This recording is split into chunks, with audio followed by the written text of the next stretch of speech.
Hey, how's it going, everyone? GC Performance here, back with another video, and today we're answering the age-old question, which is lighter? We have here Shimano and we have here SRAM. The way we're going to be doing this is, we have here the Tarmac SL7 Pro, the exact same stock bike that you can buy directly from Specialized.com. This bike retails for $9,000, and this is how this bike normally comes spec'd. It comes with the 2 gears in the front, 12 gears in the rear, SRAM Force AXS. It does have a power meter equipped on there, but then to this bike, we have everything else that's going to be exactly stock on here. So we have the Revol Rapide CL wheels. We have a 56 centimeter frame.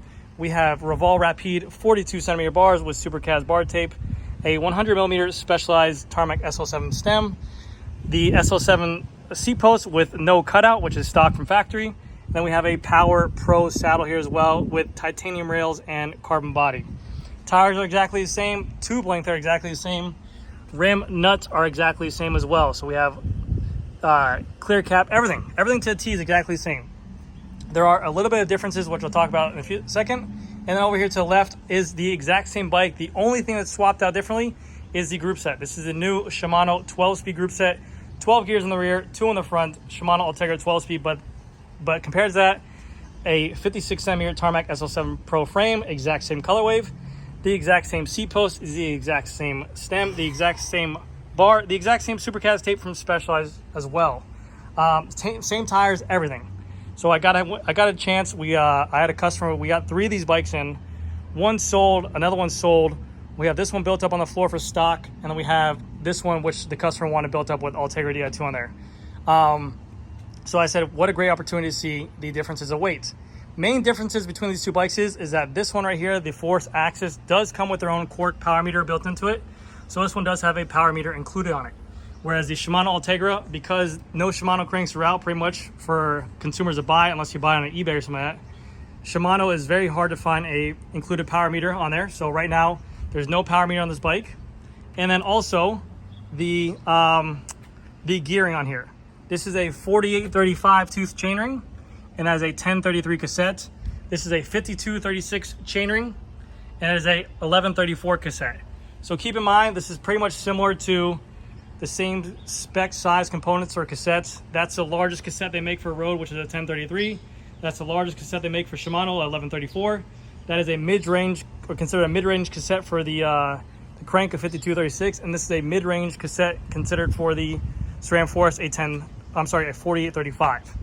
But like I said, you have the power meters, that's it. And also for SRAM, for some reason, they do on their brake rotors 160 front, 160 rear. For Shimano, they do 160 front, 140 rear. So that can also be a good amount of weight there as well, because you're removing material of the rotor, and you're also removing material of the brake adapter to make it fit a 160. So you're taking away material similar to the front right here where it has 160. So you're taking away that. But that being said, and me explain the whole experiment that we have on here, there's a good amount of weight difference there. People always say they feel Shimano is a little bit lighter. They say that SRAM feels a little bit more clunkier, feels a little bit heavier. They have pros and cons to each of them. Shimano still being that their battery's internal, and that it's a bigger battery and holds a longer charge. But the benefit to SRAM Force or SRAM in general, they have external batteries, so it's easy just to pop the batteries off, charge them, replace them, whatever it is. Also, SRAM is fully wireless, so there is no cables running there. All there is just 2 hydraulic lines for the brakes, whereas Shimano is a hybrid system. There is a Di2 wire running from the rear, there's a Di2 wire running from the front, and it goes into the battery. But still, it's preference when it comes down to the day. I don't think either or is going to be a difference of why you get dropped off a group ride. I don't think either or is going to be a difference of why you lose a race, unless the chain drops, of course. But if they're adjusted right and they're set to where they're appropriate, where they need to be set, I think it comes down to the rider in that matter. And if you have Force ULTEGRA, you're not going to lose to a guy and be like, man, I wish I was running ULTEGRA, or man, I wish I was running Force. I don't think that's the case. But let's get into this video. I'm going to show you guys the differences of the two, and then we'll talk about it, just my conclusion. But I figured this would be the best time that I could do a version of this bike's video. So again, I apologize for not having a power meter on this bike, and I can't get the exact gearing because SRAM does not offer it and Shimano does not offer it in the both of them. So I apologize for that, but everything else is the exact same. So hopefully you guys enjoy. All right, so this is a Tarmac SL7 Pro in a size 56, and this is just a basic component swap. So this is exactly the standardized bike that you get with the same wheels, the same tires, the same seat post. Everything's identical to what I'm going to show you in the SRAM Force version, except for the components on here. The one thing to note is that this does not have a power meter on here. So there is no power meter included with this bike, whereas the SRAM Force version will have a power meter. But right now we're at 16 pounds, 7 ounces, and in kilos, 7.45 kilos. But again, like I said, everything else is identical. The stem length valve, the tubes, the caps, everything. And the gearing on here for reference, 5236, 1134. All right, so now we have in the stand the Tarmac SL7 Pro, stock as is that you buy it off Specialized.com. Same size, 56, same frame, same stem length, handlebar, same tape. The only difference on here is this one has a power meter on here, the SRAM Force. And keep in mind the gearing's a little bit different. This is a 4835 tooth chainring, and this is a 1033 cassette.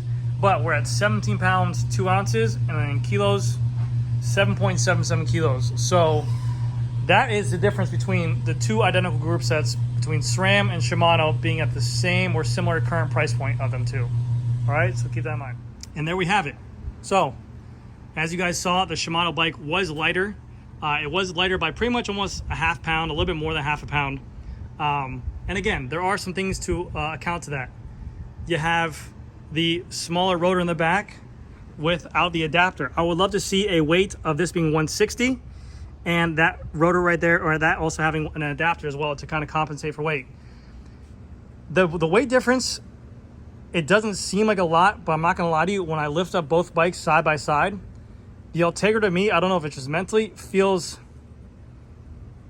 extremely lighter. I know it's very small. I don't know if it's just something in my mind that feels like Shimano's always lighter. I don't know. Again, it comes on the preference, but it just feels lighter to me than a SRAM Force bike. Again, I'm sorry about the power meter. I wish I had like a stage or something to compare it to, but this is the closest test I can get to you. So there's no difference. The seat post lengths are exactly the same. Everything's the same. But I figured if you guys are wondering, if you guys are interested in buying the two of them, there you go. You have the options for them. They're both great group sets. I've ran SRAM Force, I've ran SRAM Rival, I ran Shimano ULTEGRA Di2, which is what I have now on my bike. I ran the old 11-speed Dura-Ace Di2. I ran these both mechanical. The companies have been around for a long time. As long as they're adjusted right from the right mechanic or from the right store or from wherever they are, they all shift very, very nice. But hopefully you guys enjoyed this channel. Hopefully you guys enjoyed the information I gave you. And yeah, let me know what you guys think. Let me know what you guys' options are or opinions are. I've seen some extremely light SRAM Red builds before, and I've seen some extremely light Shimano Dura-Ace Di2 builds. What do you prefer? Do you like the Shimano? Do you like the SRAM? I appreciate you guys so much for watching. I'll see you guys in the next video.